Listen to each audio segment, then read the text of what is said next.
Today I'm going to show you how to do ruching, and this is just a really fun embellishment stitch that you can use in a variety of different areas. I'm going to try to show you 3 different thread textures that you can do ruching with. The first one I'm going to show you is Frosty Rays, and it is a tubular thread, if you haven't used it before, that has a little bit of a cyclame running through the center of it. So what I have done is tied a knot at the end of the Frosty Rays, making sure that I've got both the tube and the center portion. So what you're going to do is you're just going to bring your thread up through the back of your canvas. Okay, let me see if I can zoom in on here just a tad bit so y'all can get a little bit of a closer view. I'm then going to take the needle off of the thread. Okay. And then what I'm going to do is pull this center piece here, and I am going to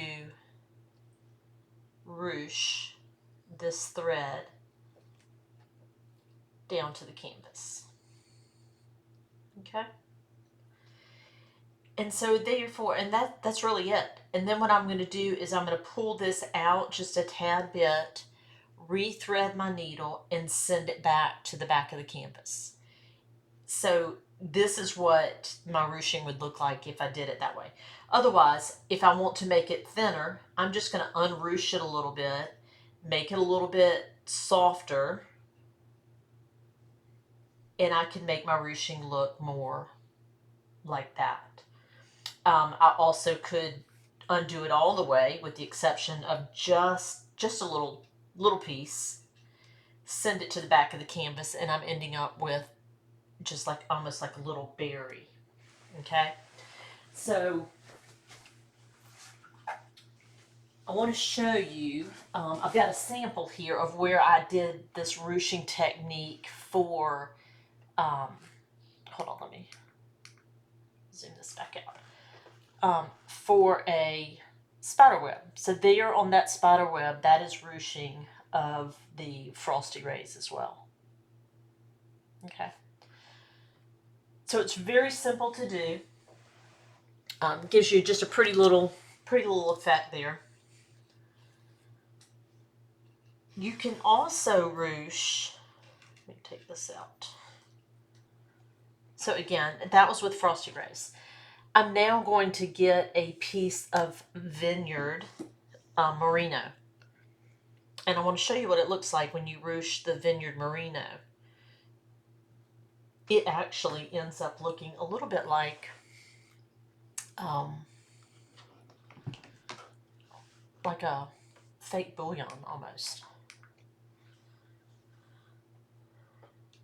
All right, so I'm just going to go through the canvas. I'm going to come back up. I'm going to take my needle off. And then what I'm going to do is I'm just going to pull one of these threads of the Vineyard Merino. And I'm going to pull it and ruche this down. Let's get me getting screened here. See, I'm just pulling this one thread, and you can see how it's pulling the entire cutting.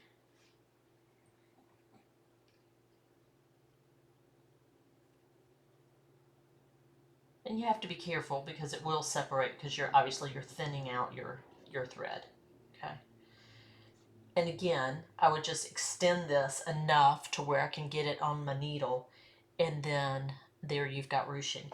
If you needed to make this angled, you would just turn it and then couch it down to create whatever angle you need. So that's the Vineyard Merino. Let me also show you, this one's a little bit more difficult and you just got to be a little bit more patient with, but this is the Krynic 1/16 inch ribbon. Okay, and I have used this on my turkeys that I will show you in just a minute. So I'm going to take the chronic through, going to bring it up. And again, you can see this is the ribbon. So I'm going to take my needle and just splay out the ends of this ribbon, okay? And then I'm going to grab just a couple of these threads, okay?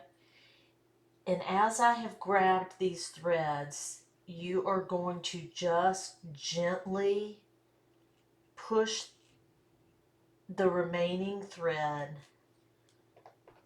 Hold on, let me back out. The remaining thread down to your canvas. And again, this is one that you just have to be a little more gentle with, because you don't want it to snap, okay? And y'all just bear with me. I'll get in the screen in just a minute. It's a pretty long piece, so just give me a minute. But I am just, again, pulling these few threads as I am pushing down the remainder. So you can see how I'm only holding on to a few, okay? And then I'm pushing this down to create the ruching. And so again, you can make it as thick and full as you would like, okay? Let me zoom in on here now that I'm done. Or you can separate it out and pull it, make it a little bit thinner, so that you get almost like a little bit of a rickrack appearance. But you just have to play around with it until you get it to look the way that you want it to look. And again, you can curve it and then couch it down with invisible beading thread or petite silk lame, something like that, to couch that down. If you're going to do it really nice and tight, this is what that would look like. So let me just keep pushing this down, and then that's about as tight as it'll get. Okay, I want to show it to you on my turkey.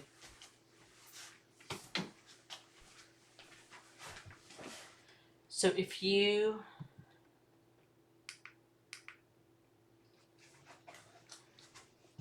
hold on, I'll get there.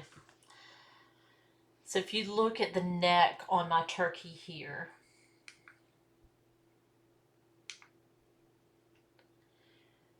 this is ruching of that chronic. And I did it just a little pieces at a time. So it is not one continuous thread. I did one little loop at a time, sent it to the back, and then couched it to hold it in its position. And then it goes around on both sides. Okay? It's a fun stitch. You can do it with a variety of different threads and to get you a variety of different looks.